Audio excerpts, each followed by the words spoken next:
Las coincidencias existen, como tú lo sabes, y son irrefutables. Pero hay algo que separa a las que pueden ser perfectamente normales de las que definitivamente son otro nivel, como las que a continuación vas a conocer y que con toda razón han pasado a la historia. Los códigos del día D, datos necesarios para realizar la invasión de Normandía, eran un alto secreto de las tropas aliadas en la Segunda Guerra Mundial. Utah y Omaha eran dos de las playas donde las tropas debían desembarcar. Mulberry era el nombre del puerto artificial provisional que se emplazaría tras el desembarco. Neptune era la operación naval y Overlord fue el nombre de la operación entera. Uno de los coroneles de la operación era muy aficionado a los crucigramas y siempre andaba resolviendo uno que otro a diario. Su favorito era el London Daily Telegraph. Pocos días antes de la invasión, en la sección de respuestas a uno de los crucigramas, el militar leyó en secuencia los siguientes nombres: Utah, Omaha, Mulberry, Neptune y Overlord. En ese escalofriante momento, el almirantazgo entero se horrorizó, tanto que estuvo a punto de cancelar el desembarco, pensando que alguien había descubierto sus planes. No obstante, un día antes de desembarcar, se logró comprobar que era una asombrosa coincidencia. De la Tierra a la Luna, una famosa obra del escritor francés Julio Verne, fue publicada en 1865, pero resultó profetizar lo que pasaría un siglo más adelante, concretamente 104 años. En el libro se le llamaba Columbiad al proyectil tripulado por humanos dirigido a Selene. Una centuria más tarde, el módulo de la nave Apolo que completó la misión real llevaba el nombre de Columbia, con un peso muy similar al ideado por el escritor. La vigilancia del viaje del proyectil se realiza en la novela desde un telescopio gigante, con un lente de 5 metros de diámetro, ubicado en las montañas rocosas. Casi las mismas dimensiones y ubicación real del gran radiotelescopio del Monte Palomar. El viaje en la obra de Verne se realiza a una velocidad de 40.000 kilómetros por hora. El viaje se completa en 97 horas. En la realidad, el Apolo 11 viajó a 38.500 kilómetros por hora, y la singladura por el espacio requirió 102 horas.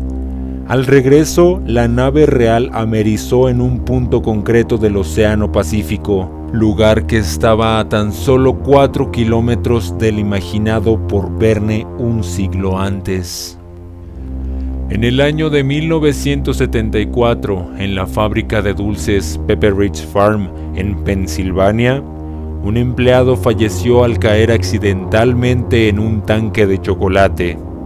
Su nombre era Robert C. H. Hershey, el mismo apellido de la famosa familia Hershey, fundadora de la compañía de chocolates más grande y antigua de Estados Unidos en la misma ciudad. El compositor Richard Wagner nació en 1813. Su nombre tiene 13 letras. Escribió 13 óperas. Los números de su año de nacimiento suman 13. Encontró su vocación musical un 13 de octubre. Sufrió 13 años de destierro. Terminó la obra Tannhäuser un 13 de abril. La misma obra que dejó de ser tocada el 13 de marzo de 1845, tras su fracaso en París, aunque posteriormente fue repuesta el 13 de mayo de 1895 El Teatro de Riga, donde se presentó como director de orquesta, se inauguró un 13 de septiembre. La casa donde se llevaban a cabo sus festivales en Bayreuth fue abierta un 13 de agosto y el último día que pasó en ella fue un 13 de septiembre. Wagner murió el 13 de febrero de 1883, 13º año de la unificación de Alemania. En 1906, a bordo del navío Großer Kurfürst, que viajaba de Bremen, Alemania, a Nueva York, hubo varios alumbramientos. Un niño nació en primera clase, un par de gemelos en segunda y unos trillizos en tercera clase.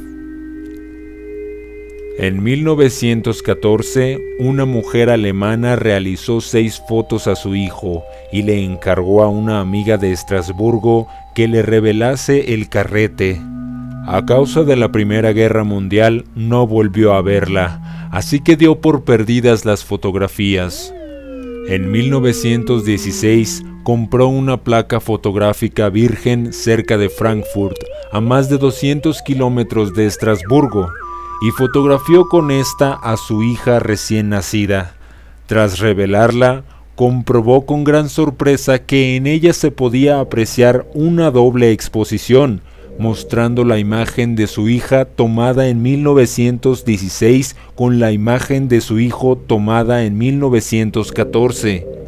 Por una increíble casualidad, la placa dejada en Estrasburgo había sido confundida con una placa virgen y vendida como tal en Frankfurt 2 años después a la misma mujer.